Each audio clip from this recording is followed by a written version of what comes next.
2027 एक ऐसा साल होगा जिसमें क्या सच में पहले बिग बैंग हुआ भी था? क्या इस ब्रह्मांड का कोई क्रिएटर भी है? इसका जवाब हमें मिल जाएगा। क्या इस ब्रह्मांड में एलियंस मौजूद है या हम यहाँ पर अकेले हैं? क्या मल्टीवर्स जैसा भी कुछ होता है या यूनिवर्स ही अकेला वो सब कुछ है? ये सारे बड़े प्रश्नों के जवाब हमें मिलेंगे और इसे पॉसिबल करेगा कौन? Elon Musk. वेल फ्रेंड्स, अब आप पूछोगे कैसे? इलॉन मस्क को ट्विटर से फुर्सत मिले तब ना। Well friends, you won't believe but present day show stealer James Webb space telescope से भी 100 टाइम्स आधुनिक और 100 times better space telescope Elon Musk launch करने वाले हैं, जिसका नाम है Nancy Grace Roman space telescope. ये space telescope something like Hubble space telescope से 200 टाइम्स ज्यादा पावरफुल होगा और हबल को ये फोटो खींचने में फॉर इंस्टेंस 3 साल लग गए थे, पर यही रोमन स्पेस टेलीस्कोप सिर्फ 90 मिनट्स में कर सकता है। पर फ्रेंड्स, बात तो ये है ना कि इतने एडवांस टेलीस्कोप होने के बावजूद भी इस टेलीस्कोप को क्यों डोनाल्ड ट्रंप ने 2 बार रिजेक्ट कर दिया था? वेल, हेलो फ्रेंड्स, मेरा नाम है गौरव और क्या है इस स्पेस टेलीस्कोप की पूरी कहानी और ये क्या क्या कर सकता है, आज आप जानोगे सब कुछ आज के इस वीडियो में। Let's get started. साल 2013 जब नासा ने पहली बार इस टेलीस्कोप के डिजाइन को दुनिया के सामने पेश किया था और इस टेलीस्कोप के फॉर्मेशन की शुरुआत कर दी थी, लेकिन जब से इस टेलीस्कोप को पेश किया गया तब से सभी वैज्ञानिकों को बस एक ही चिंता सताई जा रही है। बहुत ही जल्द ये आइंस्टाइन के जनरल थियरी ऑफ रिलेटिविटी को गलत साबित कर देगा। इसके डिस्कवरीज इतने माइंड ब्लोइंग हो सकते हैं कि हमारा प्रेजेंट साइंस का पूरा अंडरस्टैंडिंग ये गलत साबित कर सकता है। लेकिन उनकी ये चिंता दूर हो उसके पहले ही एक नई मुसीबत ने दस्तक दे दी। जब इस प्रोजेक्ट को लेकर नासा ट्रंप एडमिनिस्ट्रेशन के पास गई, तब ट्रंप ने इस पूरे प्रोजेक्ट को ही खारिज कर दिया, वो भी एक बार नहीं बल्कि 2 बार। अब इस प्रोजेक्ट को रिजेक्ट करने के पीछे इनका मेन कारण क्या था? Well, budget. वेल, ये रीजन डोनाल्ड ट्रंप के हरदम मुंह जबानी रहती है, पर उनकी हरकतें कुछ और ही कहती है। 2020 कोविड के टाइम पर जब पूरी दुनिया कोरोना की महामारी से लड़ रही थी, तब ट्रंप ने वैक्सीन को फंड करने से भी साफ इनकार कर दिया था। 2019 में जब उसके सामने क्लाइमेट क्राइसिस आए, स्पीशीज एक्सटिंक्शन और एनर्जी सिक्योरिटी के इश्यूज रखे गए, तब भी उसने इन सारे प्रॉब्लम्स को नजरअंदाज कर दिया। और आप बिलीव नहीं करोगे, पर ट्रंप के पूरे टेन्योर में 156 साइंस प्रोजेक्ट्स को नकार दिया गया। मतलब इनडायरेक्टली ट्रंप साइंस में कभी इंटरेस्टेड था ही नहीं, और ये शायद मेजर रीजन था कि वो रोमन स्पेस टेलीस्कोप को रिजेक्ट कर रहा था। लेकिन अब आता है कहानी में एक ट्विस्ट।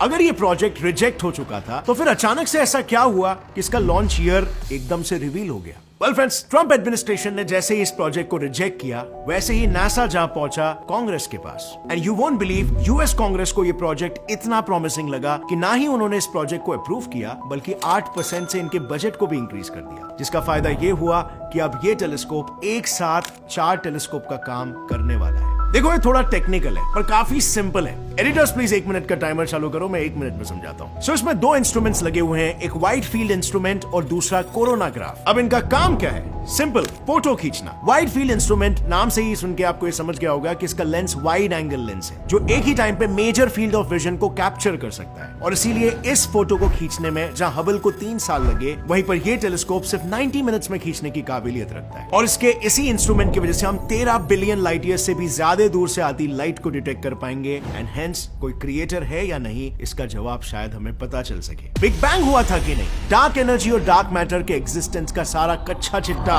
ये सब कुछ हमारे सामने हो सकता है, जिसके बाद ये भी हो सकता है कि हमारा पूरा साइंस सही साबित हो या फिर पूरा का पूरा गलत भी। और रही बात कोरोनाग्राफ की, तो ये छोटा सा इंस्ट्रूमेंट दूसरे सोलर सिस्टम के स्टार्स की लाइट को आर्टिफिशियली डिम करके एक्सोप्लैनेट्स और उनके एटमॉस्फेयर को स्टडी करके हमें बताएगा कि क्या उस प्लैनेट पर लाइफ है, नहीं है, पॉसिबल है या कुछ भी। और इस तरीके से हम ये समझ पाएंगे कि क्या दूसरे ग्रहों में भी एलियन लाइफ मौजूद है कि नहीं। अब जिस तरह ट्रंप इतने सारे प्रोजेक्ट्स को करने से मना कर रहे थे बजट इश्यूज के नाम पर, ठीक उसी तरह लेट्स बी ऑनेस्ट, हम भी हमारे सेल्फ केयर रिलेटेड इश्यूज को इग्नोर करते हैं, जैसे कि skin issues, poor diet, hair fall etcetera, again because of budget issues, क्योंकि ट्रीटमेंट्स बहुत ही एक्सपेंसिव होते हैं। और आज के टाइम का एक सबसे कॉमन प्रॉब्लम है हेयर फॉल का। यंग एज के लोगों को हेयर फॉल हो रहा है और इसका ट्रीटमेंट अगर आप डॉक्टर्स के पास जाओगे बहुत एक्सपेंसिव होता है। लेकिन आज मैं आपको इंट्रोड्यूस कराना चाहूंगा एक सिंपल सप्लीमेंट से, जो कि कॉस्ट इफेक्टिव भी है और आपके प्रॉब्लम को वंडरफुली सॉल्व करेगा।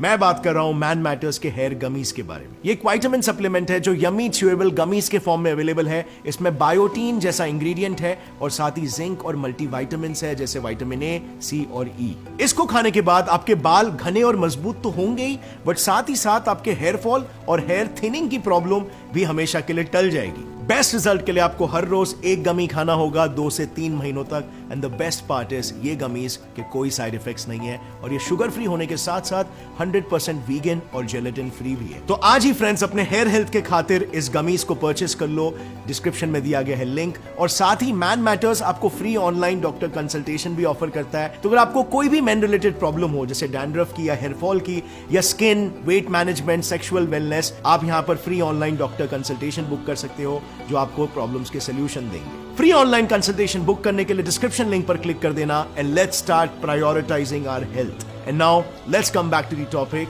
जैसे हम बात कर रहे थे कि इस टेलीस्कोप की वर्किंग कैसी होती है और इसके वाइड एंगल लेंस के फीचर्स को डिस्कस कर रहे थे। अब ऐसे देखा जाए ना फ्रेंड्स, तो इस टेलीस्कोप के सिलेबस में एक्सोप्लैनेट्स को स्टडी करना कभी था ही नहीं। वो तो बस नासा को लाइक लिटरली फुकट में एक मिरर मिल गया जिसकी वजह से उन्होंने इस टेलीस्कोप को एक नया काम सौंप दे दिया। ओरिजिनली अगर देखा जाए तो रोमन स्पेस टेलीस्कोप का काम सिर्फ डार्क मैटर, डार्क एनर्जी और रिलेटिविटी थियरीज पर फोकस करना था। पर नेशनल रिकॉनेसेंस एजेंसी जो कि यूएस गवर्नमेंट के लिए स्पाई सैटेलाइट्स बनाती थी, उनके पास एक स्पेयर टेलीस्कोप मिरर पड़ा हुआ था जो किसी के भी काम का नहीं था और इसीलिए 2012 में उन्होंने नासा को वो मिरर फ्री में सौंप दिया और नासा ने उस मिरर पर एक कोरोनाग्राफ बिठाकर टेलीस्कोप का सेकंड ऑब्जेक्टिव डिसाइड कर लिया जो था एक्सोप्लैनेट डिटेक्शन। और इसके बाद फाइनली वो स्टेप आ गया जब डिसाइड होना था कि इसका नाम क्या रखा जाए। स्टार्टिंग में तो सबसे पहले इसका नाम सारे वैज्ञानिकों ने W1 यानी wide field infrared space telescope रखा। पर 2018 में Nancy Grace Roman, the first female scientist of NASA, की मृत्यु के बाद 2022 में नासा ने इस टेलीस्कोप का नाम बदलकर Nancy Grace Roman space telescope रख दिया इन मेमोरियल। वो दुनिया को ये बताना चाहते थे कि ये टेलीस्कोप उनके लिए कितना स्पेशल है और इसको लेके वो काफी ज्यादा सीरियस है। और इन स्पेस टेलीस्कोप्स की कहानी जो नैन्सी ने आज से 60 साल पहले शुरू की थी, उसे वो कभी नहीं रोकेंगे। As a matter of fact, अगर नैन्सी को नासा में रिक्रूट ही नहीं किया गया होता तो शायद आज तक हम कभी भी टेलीस्कोप को स्पेस में भेजने के बारे में नहीं सोचते, या फिर हम ग्रेटली डिले हो जाते। हमारे पास आज तक ब्लैक होल का पहला पिक्चर नहीं होता, यहाँ तक कि एक्सोप्लैनेट्स भी सिर्फ बुक्स में ही एग्जिस्ट करते। सबसे ओल्डेस्ट गैलेक्सी को शायद हम आज तक नहीं देख पाए होते और यूनिवर्स का एज भी हमने अभी तक प्रेडिक्ट नहीं किया होता। ये जो भी स्पेस टेलीस्कोप्स की दुनिया में रेवोल्यूशन आया है वो सिर्फ और सिर्फ नैन्सी की वजह से ही है। नैन्सी का जन्म 1925 में हुआ था जब लड़कियों को ज्यादा पढ़ाया भी नहीं जाता था। उस वक्त में नैन्सी ने PhD इन एस्ट्रोनॉमी को कंप्लीट किया और अपने पैशन से नासा को ज्वाइन कर लिया। नासा में उनका काम था नासा के बाहर मौजूद एस्ट्रोनॉमर्स को नासा के साथ काम करने के लिए कन्विंस करना। इनडायरेक्टली तुम इन्हें नासा का PR या फिर टैलेंट एक्विजिशन कह सकते हो। पर उस वक्त वो लोगों के साथ नासा को भी कंटिन्यूअसली फोर्स कर रही थी कि उन्हें स्पेस में एक टेलीस्कोप भेजना चाहिए। अर्थ के थिक एटमॉस्फेयर की वजह से हम सरफेस से बहुत कुछ नहीं देख पाते और इसीलिए हमें स्पेस में टेलीस्कोप भेजना चाहिए क्लियर इमेजेस के लिए। काफी बार पुश करते रहने के बाद फाइनली नासा के डिसीजन मेकिंग अथॉरिटीज ने उनकी बात सुनी और सबसे पहला space telescope Hubble space telescope space में भेजा 24 अप्रैल 1990 को। और उसके बाद जो रेवोल्यूशन आया ये तो आप देख ही सकते हो और यही वो कारण है जिसके वजह से नैन्सी को मदर ऑफ हबल भी बुलाया जाता है। सो अब ये टेलीस्कोप रेडी है, उसका नाम भी रेडी है, पर सबसे बड़े सवाल का जवाब अभी तक रेडी नहीं है। आखिर इसे स्पेस में रखा कहां पे जाने वाला है? इसे किसी ऐसे जगह पर रखना होगा जहां पर सन से आता हुआ रेडिएशन इसके ऑब्जर्वेशन को इफेक्ट ना करे और जहां पर इसे ना के बराबर फ्यूल को यूज करना पड़े। अब इन प्रॉब्लम्स को लिस्ट करने के बाद सोल्यूशन हमारे सामने था, L2 लैग्रैंज पॉइंट 2। अब आई नो हमने इस पॉइंट का जिक्र पहले भी बहुत सारे वीडियोस में किया है, पर एक बार मैं आपको इसका इंपॉर्टेंस बता देता हूँ। एक्चुअली में हमारे सन और अर्थ के बीच ऐसे 5 पॉइंट्स हैं जहां अर्थ और सन की ग्रेविटी एक दूसरे को कैंसिल करके नलिफाई कर देती है। इन पॉइंट्स पर जाके अगर आपने कुछ भी रख दिया तो वो सदियों तक बिना हिले वहीं पर पड़ा रहेगा, क्योंकि उसे इन्फ्लुएंस करने के लिए कोई फोर्स वहां पर मौजूद ही नहीं है। सारी एक्सटर्नल फोर्सेस कैंसिल आउट हो जा रही है। पर अब सवाल आता है इन 5 लैग्रैंज पॉइंट्स में से स्पेसिफिकली L2 ही क्यों? वेल, ये समझने के लिए आप ये डायग्राम देखो। इसमें आपको क्लियरली ये दिख रहा होगा L1, L3, L4 और L5 ऐसे पॉइंट्स हैं जो सन के साथ डायरेक्ट कांटेक्ट में आते हैं और L2 अकेला ऐसा पॉइंट है जो अर्थ के बाद आता है। इसी वजह से सन के रेडिएशन से हमारा अर्थ उसे प्रोटेक्ट करेगा और उसके ऑब्जर्वेशंस में ना के बराबर एरर्स आएंगे। सो अब तक हुए इस पूरे डिस्कशन में एक चीज बिल्कुल क्लियर है, इस टेलीस्कोप को बनाने का काम नासा कर रहा है। इसका नाम नासा के एक साइंटिस्ट पर रखा गया है। इसे फ्यूल एफिशिएंट कैसे बनाया जाए उस पर भी नासा ही वर्क कर रहा है। तो फिर जब सब कुछ नासा कर रहा है तो हर जगह पर इलॉन मस्क का नाम क्यों आ रहा है? क्योंकि इलॉन मस्क ये अब सिर्फ एक नाम नहीं रहा बल्कि इंटरनेट पर 7th मोस्ट सर्च कीवर्ड बन चुका है। मतलब अगर आप किसी भी आर्टिकल, ब्लॉग, वीडियो में इलॉन मस्क ये नाम यूज करोगे तो ज्यादा रीच मिलने के चांसेस हो जाते हैं। सो क्या मैंने भी इसी वजह से इलॉन मस्क का नाम यूज कर लिया? अब फ्रेंड्स, आपने इस वीडियो का टाइटल अगर देखा होगा, ऑब्वियसली उसे क्लिक करके आप यहाँ पर आए हो, तो इसमें लिखा हुआ है कि इलॉन मस्क लॉन्च करेगा एक telescope 100 times better than JWST। और ये सच है। ये बात भी सच है कि इलॉन मस्क अपना खुद का कोई टेलीस्कोप नहीं बनाने वाले, बट ये टेलीस्कोप को लॉन्च करने का काम इलॉन मस्क को ही सौंपा गया है। नासा ने इलॉन मस्क को ये काम इसीलिए सौंपा है क्योंकि उन्होंने सक्सेसफुली अपने टेस्ला रोडस्टर को स्पेस में लॉन्च किया था। अब उस रोडस्टर का वजन और इस टेलीस्कोप का वजन सेम टू सेम है। प्लस अगर नासा खुद इस टेलीस्कोप को लॉन्च करेगा तो उसे इस लॉन्च का खर्चा कुछ $138,000 आएगा।